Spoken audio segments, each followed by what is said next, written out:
में चलकर एक साधारण से परिवार में एक शिशु का जन्म हुआ।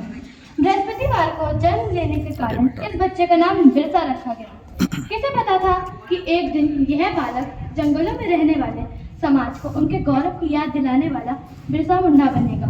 बिरसा, बिरसा, कहाँ है रे तू? माँ, मैं इधर हूँ। तू फिर से जंगल में गया था? कहीं तुझे बाघ के भालू उठा के ले जाता तो? माँ, तू फिक्र मत कर, ये जंगल मेरा दोस्त है। यहाँ के सभी जानवर मेरे भाई हैं। बिरसा पढ़ाई में तेज था और यह देखकर उसका दाखिला मिशनरी स्कूल में करवा दिया गया, लेकिन वहाँ पढ़ने के लिए उसको जबरन धर्म परिवर्तन करना पड़ा। बिरसा, ईसा मसीह के अलावा और कोई भगवान नहीं है। ईसाई धर्म ही सबसे ऊपर है और तुम्हें अगर अपने जीवन में कुछ करना है तो तुम्हें ईसाई धर्म का पालन करना पड़ेगा, वरना बाकी आदिवासियों की तरह तुम भी चाहे के चाहे रह जाओगे।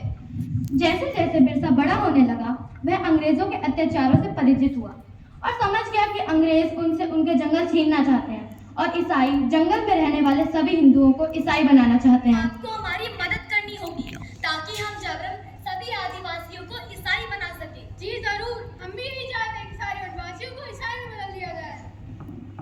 यह सब देख बिरसा ने ईसाई धर्म को त्याग दिया।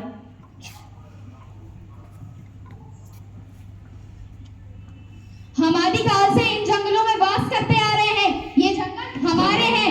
धर्म परिवर्तित करके अंग्रेज हमसे हमारे जंगल नहीं छीन सकते। भाइयों, अंग्रेजों के सामने मत झुको, आत्मसम्मान के लिए खड़े हो। अंग्रेज, अंग्रेज, गांव-गांव में जाकर बिरसा के इस शिक्षा का प्रचार करने उसके कहने पर अंग्रेजों ने अंग्रेजों को लगाम देना बंद कर दिया। अंग्रेज, सब देख अंग्रेजी अंग्रेज, क्रोधित हो गई। अंग्रेज, बगावत भड़काने के जुर्म के लिए बिरसा को 2.5 साल के लिए कठोर कारावास की सजा सुनाई।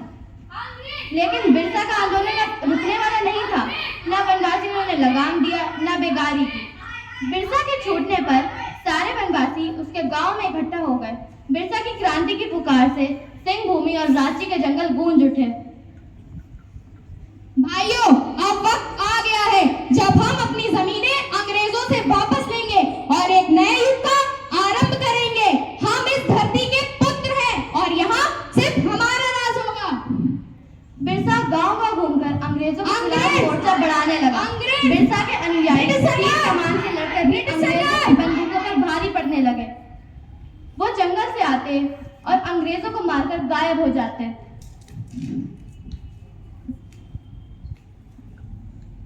जिस तरह बिरसा हम पर और हमारे ठिकानों पर हमला कर रहा है, इस तरह से सहन का अंत ही हो जाएगा। बिरसा किसी भी आदिवासी को ईसाई बनने नहीं देगा। अब आप ही कुछ करें। आप चिंता ना करें, हमने बिरसा के सिर पे बहुत भारी इनाम लगाए। देखते हो बच के कहाँ तक ही जा पाएगा। हाँ, देखते हैं। रुपयों के लालच से भी किसी वनवासी ने बिरसा से गद्दारी नहीं की और अंग्रेजों को एक के बाद एक हार का सामना करना पड़ा। एक बार जंगल में खाना बनाने के धुएं से अंग्रेजों को बिरसा के ठिकाने का पता चल गया। सभी वनवास सरदार बिरसा समेत पकड़े गए और उन्हें सख्त कारागार में डाल दिया गया। बिरसा की कमर और पैरों में लोहे की बेड़ियां डाल दी गईं और उसे एक छोटी सी कोठरी में बंद कर दिया गया। अंग्रेजों ने उसके खाने में जहर डालकर मार दिया और दुनिया को यह बताया कि वह हैजा से मर गए। मात्र 25 वर्ष की आयु में बिरसा अपने धर्म और देश की रक्षा के लिए शहीद हो गए। 25 साल में इतना कुछ करने वाला कोई आम इंसान नहीं हो सकता और यही कारण है कि बिरसा मुंडा को भगवान का अवतार माना जाता है। धन्यवाद।